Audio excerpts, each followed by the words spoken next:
Welcome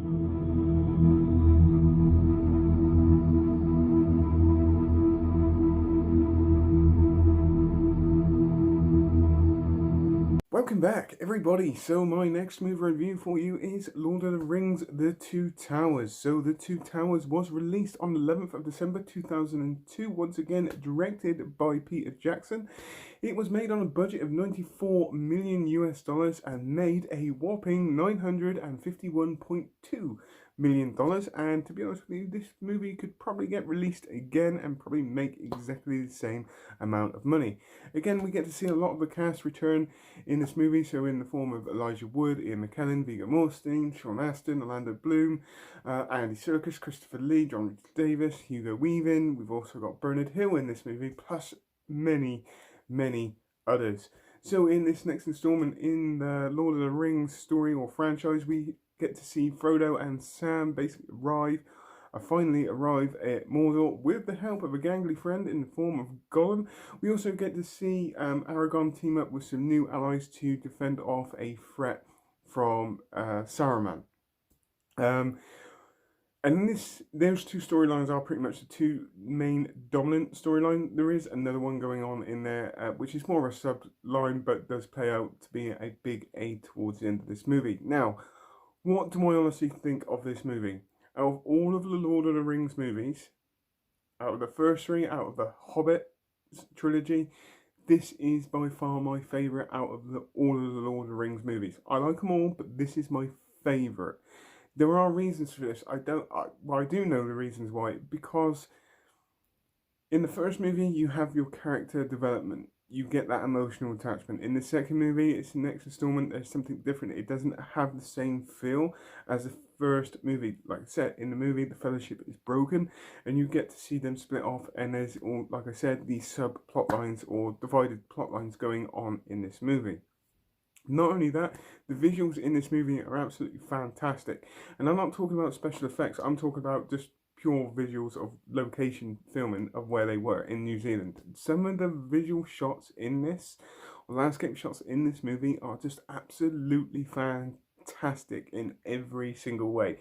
If there was anywhere I would like to go, would be New Zealand to experience those views or see those views, because they look absolutely fantastic. The locations from these movies are just on point in every single way. It really adds to the feel. It adds to the fact that where you're not used. Well, there are movies like this, but the scenery they choose, the locations they've chosen, honestly makes it feel like you're in Middle Earth, and it's generally really what I like. And that's just the visual shots of locations where they are, and that doesn't even include like the special effects shots and everything else that they do in this movie. And to be honest with you, the special effects shots in here and everything, the stunt work, coordination in this is absolutely fantastic in every single way. The storyline is pretty much laid out for you from the start. You know there is going to be an epic battle towards the end of this movie. It is set up reasonably early on in this movie. Now, the one big difference that I had, and I watched this movie a couple of days ago, is I've got all the extended editions, but I actually watched the normal theatrical cut, and there is I wouldn't say it's a huge difference, but you do notice the difference. So if you were to watch if you haven't watched the extended versions, I highly recommend the extended versions, because it adds another 25 minutes onto this movie. Yeah, I know this movie is 3 hours long, but those 3 hours are very entertaining. Going on to the storylines in this, we'll start off with Sam and Frodo. Basically, at the start of this movie, we see them still trying to get to Mordor. They can see it, but they can't actually get to it. They're basically lost, and they're not alone in this sequence of this movie, which then later plays out it to be basically Gollum, basically just watching them and all that kind of stuff. Essentially, obviously, he wants the ring, and he's just following them and biding his time to get the ring. Sam and Frodo basically capture him, and basically try to help him in this movie, and it does start to pay off at a brief point of this movie. And I generally, knowing what Gollum is, knowing his goal, You do feel sorry for him in this movie, but yet you also got that kind of, he's a sneaky little weasel at the same time, but yet you do get that sense that he was just overpowered by this ring.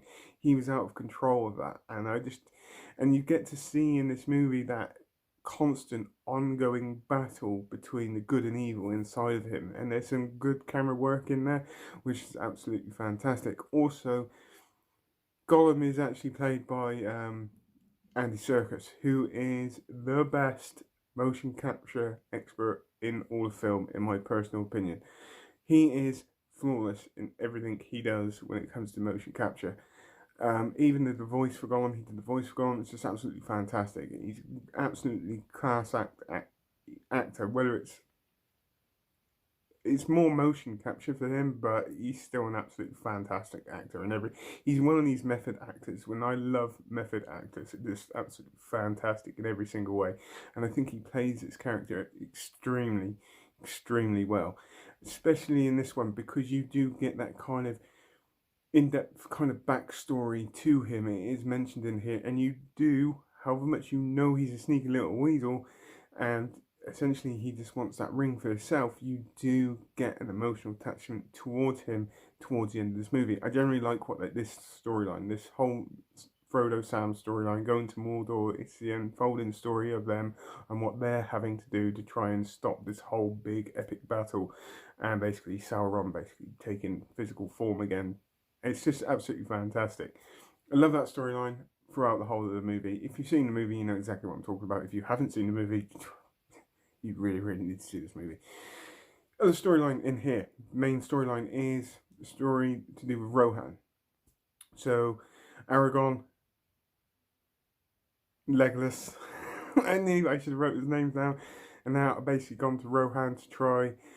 Well, they're actually hunting down a pack of Uruk-hai. I think I said that right as well. Who are basically holding the other two hobbits, and basically run into Rohan, or the home of the Horse Lords, and they end up basically making an alliance with King Theoden.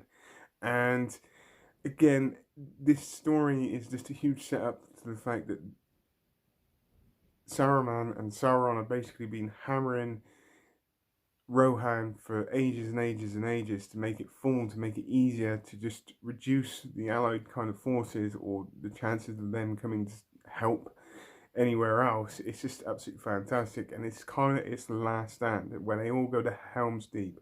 And like I said, this movie is literally building up towards this last fight scene, epic fight scene at that. Also, we get to see with Bernard Hill's character Theoden, King Theoden, I think it is. I hope I'm getting these names right. I really, really am. I'm pretty sure I am a massive fan of it. I should have wrote all the character names down. I do apologise. But you also get to see his side. He doesn't want to risk any more loss of life to his people, but yet he also knows deep down that at some point he is going to actually have to fight. And you see that. And he have to fight 10,000 Uruk-hai. And it just leads on to this massive end battle, which is absolutely fantastic in every way, shape, or possible. Knowing that this battle is taking place at night, the colouring that they use in this movie is absolutely fantastic. The blue kind of lighting they use, it's dark, but you can still see exactly what is going on. Do that with like some pretty damn good stunt work, some damn good special effects, and just some great fight choreographing. Getting there. I'm kind of getting there. It just makes for an epic battle, which lasts for I think with all the other subplot lines or other plot lines that are going on in this movie, I think that battle lasts a good hour or so. I think it was, and I just generally really, really enjoy this kind of scenario. And then we also got I didn't forget, I'm just getting around to it, is obviously the tree herders as well, where the trees basically come alive. They get forced into battle as well. It's just another fantastic element of this movie when they get involved. You know, it's basically the end of, or the downfall, or the start of the downfall of Saruman, which is absolutely fantastic, because I just I think every single one of those elements towards that end battle scene just join and mold together very, very well. They work very, very well together. It's not overpowering. There's not too much going on that you don't know what's going on. The storyline is very, very well paced out, and it's just not hard to follow. And it is, yeah, okay, this movie does have slower moments, but the majority of this movie is very, very entertaining. Those slower moments are just setting up and just explaining more of the storyline, which you get if you haven't seen this movie. It's different for somebody that's seen this movie over and over again because you know what's coming, but for people that haven't seen these movies, those slower moments do actually kind of explain quite a lot. Hence the reason why the extended version, I highly recommend the extended version as well, because obviously there are little things added into this which just make a little bit more sense. As a whole, as a general, I got a lot of love for this movie. I wanted to talk about this movie a lot more, but I reckon I could make it like 30 minutes long. Like I said, the storyline is very, very early set out. You know there's going to be this huge epic battle at some point in this movie, more towards the end. You get more of a story to Frodo and Sam's journey in this movie, and you get some other subplot lines which are going on in this movie, which I'd like to talk about, but I want to try and keep this video reasonably short. If I was to rate this movie, I would give this a very strong 10 out of 10. It's my favourite out of the Lord of the Rings movies. It's as simple as that. And if you haven't seen this movie, I highly recommend this movie, but if you do watch it, watch the extended versions. There's a bit more into it, and it just fills in a few of the gaps in this movie. Visually, it's absolutely fantastic. Special effects wise, it's absolutely fantastic. The colour in the shots in this movie is absolutely on point. There are comedic moments in this movie which are absolutely on point and seriously funny, mainly between Legolas and Gimli. See, I got his name. Gimli. There's absolutely fantastic comedic moments between those two in this movie, and it just makes for a very, very entertaining watch. So, on that note, please tell me what you think. Put it in the comments down below as normal. I hope you all have a great rest of the day, whatever you're doing. Please take care and goodbye.